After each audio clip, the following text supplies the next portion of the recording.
Oui, l'Andalouse voilà, a déjà passé le sommet. on a récupéré l'Andalouse, qui a un bon coup de pédale lui aussi. Hein. Voilà, on le garde jusqu'effectivement au sommet du col de Rancoli pour faire un écart. Et là, on saura effectivement s'il est à même de conserver son maillot jaune. Il revient bien, hein. Il revient bien manifestement. Bon, enfin, là, attention, il est dans un faux plat descendant là. Hein. Là, ça descend, ils sont tous dans un faux plat descendant. Ouais, non, mais ils sont passés là, ils sont tous passés à peu près à la même allure. Ouais. Les écarts se sont creusés surtout dans la montée. Et Rancoli, il n'est pas passé encore. Il n'est pas passé à Rancoli, non, absolument. Il a 1 km ou 500 mètres. 500 mètres. 500 mètres. À mon avis, croyez-moi, l'Andalouse n'a pas perdu encore le Dauphiné. Hein. L'Andalouse est certainement très bien informé des écarts et il sait que son maillot jaune est encore valable et qu'il peut encore le garder à l'arrivée aujourd'hui. On essaie de voir la vitesse là, mais c'est difficile. Hein. 80 km/h pour Bottero. Regardez, ça on va rester avec Bottero parce que c'est un exercice de style qui est toujours très très impressionnant. Regardez, il relance. Hein. Ah, oui, mais Bottero est quand même contraint et forcé. Thierry Adam attaque de Lance Armstrong derrière.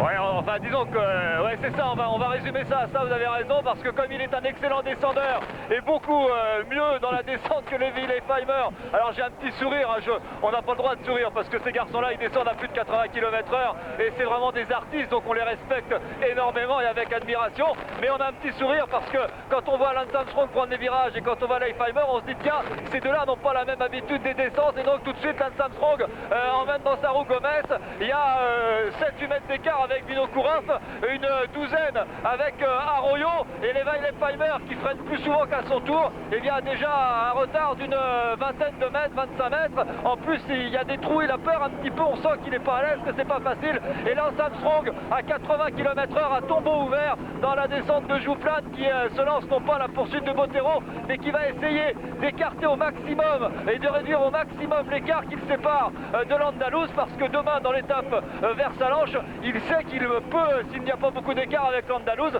terminer le travail commencé finalement aujourd'hui dans la montée de Jouplane. Alors on a eu les écarts, Thierry, on vient de les voir et vous les avez aperçus sur l'antenne. 2,25 pour le groupe Armstrong et 4,15 pour le groupe l'Andalouse. Ça donne quoi, Laurent? Ça veut dire que l'Andalouse conserve son maillot jaune pour l'instant. Ouais. Il manque une minute à Bottero pour pouvoir le lui ravir, donc il est obligé de continuer à descendre fort et l'Andalouse doit prendre des risques, mais des risques mesurés dans cette descente. Il ne faut pas qu'il sorte de la route, il faut qu'il préserve cet écart, c'est à quand même une minute de marge. Il y a encore de quoi faire. Par contre, en ce qui concerne Leipheimer, Armstrong et ce groupe-là, donc le groupe Vinokourov-Armstrong, eh bien l'écart qui les sépare donc, de l'Andalouse avait quand même 2 minutes 50 d'avance sur Levi Leipheimer. Autrement dit, il possède encore 45 secondes d'avance sur ces coureurs-là, donc une petite marge. L'Andalouse est quand même contraint et forcé de faire une descente périlleuse. Pour l'instant, on peut le dire, l'Andalouse limite la casse. Est-ce que c'est un bon descendeur, l'Andalouse? J'ai pas de souvenir de l'avoir vu à plat ventre dans une descente, non. Donc je peux considérer qu'il n'est pas si mauvais que ça. Là, mais il n'est pas à plat, mais il va vite. Hein. Regardez là, on est juste avec lui. Position de recherche de vitesse. On va voir s'il relance comme Bottero, parce qu'on a vu Bottero tout à l'heure qui relançait. C'est pas le même style, hein. Il est peut-être pas dans le même secteur, hein, quand même.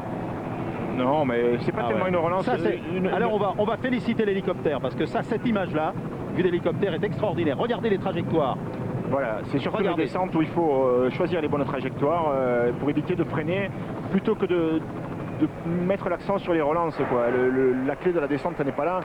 Il faut avoir de bonnes trajectoires pour éviter de sortir de la route, tout simplement, parce que c'est une descente rapide où finalement il n'y a pas besoin de pédaler. Regardez, il ne pédale pas les coureurs. Et on a l'impression que Levi Leipheimer ne prend pas de risque. C'est-à-dire qu'il se souvient peut-être de ce qui est arrivé hier. Et il se dit dans le fond, pas de folie. Ouais, mais lui par contre sur J'en ai mal au cœur moi quand je les vois tourner là comme ça. Hein. Ouf. Mais bon, ce qui réduit quand même le risque et le danger, c'est que vous voyez, autant à droite qu'à gauche, il y a des prés, donc c'est quand même moins dangereux qu'un ravin. Hein. Et Santiago Bottero qui rentre dans Morzine, effectivement. Bottero qui va remporter l'étape. 3 km de l'arrivée. Mais je pense que ce ne sera pas suffisant pour ravir le maillot jaune de leader à Inigo l'Andalouse. Sauf accident de celui-ci, il devrait pouvoir conserver ce maillot sur la ligne d'arrivée. Santiago Bottero qui va remporter son 2e succès sur le Dauphiné, libéré cette année. Après l'étape contre-la-montre de Roanne, où il avait fait forte impression. On le voit négocier habilement les virages. Il prend un peu moins de risques là quand même. Hein. Et il relance bien à chaque fois à la sortie du virage. L'état de fraîcheur est important et pour bien négocier les virages, il faut avoir un peu de lucidité. Et il ne faut pas être trop fatigué. Alors à ce stade de la compétition, après 4 cols, c'est un peu compliqué bien sûr, mais la descente de Jouplane demande une attention maximale et visiblement Bottero a encore quelques ressources. Et il sait qu'il a course gagnée, là il se pose plus de questions. Il sait qu'il a course gagnée. Je pense en tout cas en ce qui concerne l'étape, c'est évident que voilà, il faut quand même négocier les virages et rester sur la route. Mais logiquement, non, il ne peut plus être repris de toute façon. Sauf accident, il ne peut plus être repris. C'est le fameux virage où Virenque avait signé une victoire d'étape puisque Roberto Heras s'était tombé à cette époque-là. Il était dans l'équipe calmée, c'est ça. Et Richard Virenque s'en félicite souvent et il l'avait poussé à la faute. Voilà. Thierry dans la descente derrière le groupe Armstrong, alors qu'on voit l'Andalouse là qui va bien toujours. Oui, qui se bagarre pour défendre son maillot jaune, même s'il disait hier soir, je pense surtout au Tour. De toute façon, ils pensent tous au Tour. On se demande des fois s'ils pensent quand même qu'il y a une belle victoire pour un Dauphiné de référence. On peut penser que oui, parce qu'aujourd'hui, il y en a qui ont été malins. Je pense que les Phonak avec Bottero ont été très malins. En tout cas, ils avaient une stratégie, ils l'ont appliquée et ça a fonctionné. Il y a un mano en vue du Tour de France déjà. Je t'envoie un petit message. Reçois le mien au cas où. D'autant que Yann Ulrich vient de démarrer aujourd'hui le Tour de Suisse. Et bien, c'est Vinokourov. Le dernier kilomètre, Thierry, le dernier kilomètre pour Santiago Bottero. Et nous 4 km. 4 km exactement, le panneau 4 km. On a l'impression que le groupe Armstrong n'a pas repris de temps dans la descente, hein, vous me le confirmez? Ce n'est qu'une impression, vu d'ici. C'est difficile de se faire une opinion là. Thierry. Oui, c'est difficile de se faire une opinion, mais je pense surtout, j'ai vu un signe, c'est ce que je voulais vous dire aussi, en dehors des petits clins d'œil que jettent Vinokourov et Armstrong. Lance Armstrong était vraiment devant, il avait fait un peu le trou parce qu'il a des qualités indéniables de descendeur, et à un moment, sur un tout petit faux plat, eh bien, il a montré quelques signes, je vais dire, la ligne droite. Il avait un petit peu mal aux jambes. Je vous arrête, Thierry. Les hommes rentrent en morzine. Je vous arrête, Thierry. Nous allons avoir l'arrivée de Santiago Bottero. Dernier virage pour Bottero. Dernier virage, regardez, le dernier virage et un faux plat montant. Il a eu du mal dans le virage, il tire un braquet d'enfer là. C'est trop gros, non? C'est quand même une arrivée inédite. Habituellement, ils arrivaient à peu près 200 ou 300 mètres avant ce passage-là. Et ce virage, finalement, personne ne le connaît vraiment. Et Bottero s'est fait surprendre là, par le virage. Bon, il va être heureux parce qu'il a le vent dans le dos là, après le virage. Il a le vent dans le dos et puis surtout, la personne à la ligne d'arrivée, il sait qu'il a gagné. C'est au moins une grande satisfaction, j'imagine, que de remporter cette victoire d'étape. Pour le reste, il va falloir faire les comptes à l'arrivée, savoir, il ne sait peut-être pas exactement où se situe. Beau champion, ce Santiago Bottero. Regardez ce visage, ce sourire. Bravo, deuxième victoire d'étape sur ce Dauphiné libéré 2005 pour le Colombien Santiago Bottero. Il est allé la chercher cette victoire. Hein. Oui, pas évident. Hein. Il est parti au bon moment. Il fallait avoir du jus. Rappelez-vous quand même qu'il a attaqué au pied du col de Jouplane alors qu'il pouvait composer.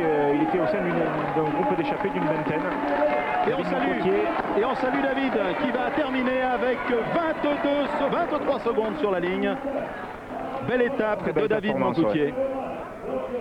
Ouais, Bottero satisfait visiblement de ce qu'il a réalisé aujourd'hui et fair play à la fois. Mancebo pour la troisième place. Effectivement, qui a décramponné Christophe Moreau. Mais Christophe est en train de faire un effort pour essayer de revenir. Ah là là, il essaie de revenir derrière, c'est courageux. On n'est pas encore dans la dernière ligne droite, il y a le virage encore à faire là. Je sais pas. Ah si, c'est là. Oui, le voilà. Mancebo donc, troisième, et Christophe Moreau qui prend une très belle quatrième place. Et presque une minute d'écart, c'est quand même un écart déjà important. Moreau donc troisième de cette étape. Et on va retrouver le groupe Lance Armstrong, le groupe Armstrong qui est déjà effectivement dans Morzine.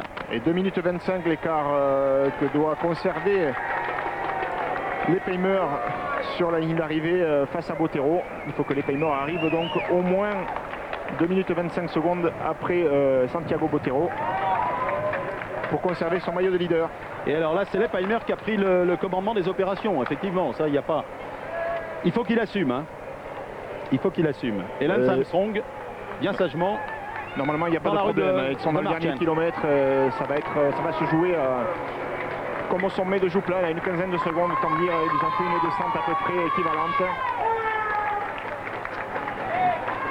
Et les Paymer ont perdu le maillot jaune, pardon. Oui, c'était l'Andalouse qui est maillot jaune. C'est l'Andalouse, excusez-moi, oui.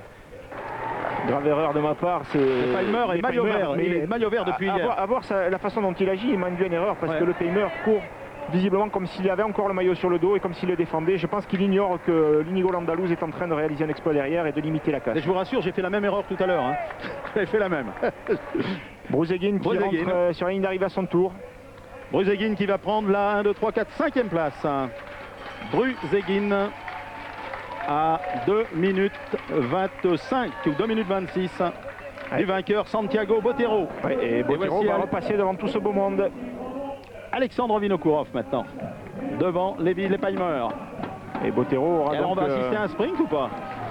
Oh bah écoutez, il y a un sprint, mais Leipheimer lui est au bout du rouleau. Il peut pas sprinter. Et c'est Vinokourov qui va aller la chercher. Ouais, ben là il sprinte pour les secondes.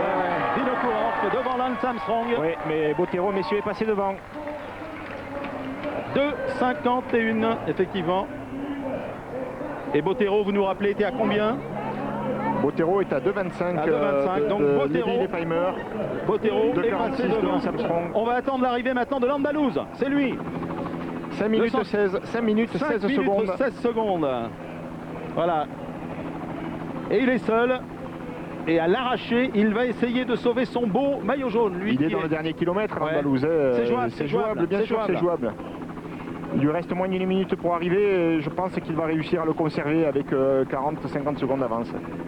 Alors que Kasheshkin va terminer maintenant. Pour l'instant, ouais, il reste une minute 40 pour arriver. Et Floyd Landis au fond là-bas qui a vraiment perdu énormément de temps dans la montée. L'arrivée de Kasheshkin à 3,44.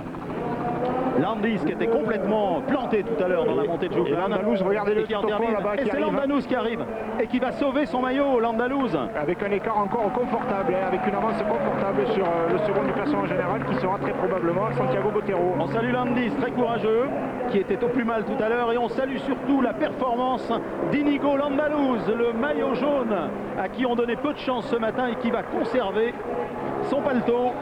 Au courage. Et jusqu'au bout. Une minute d'avance. Il conserve une minute d'avance sur Botero.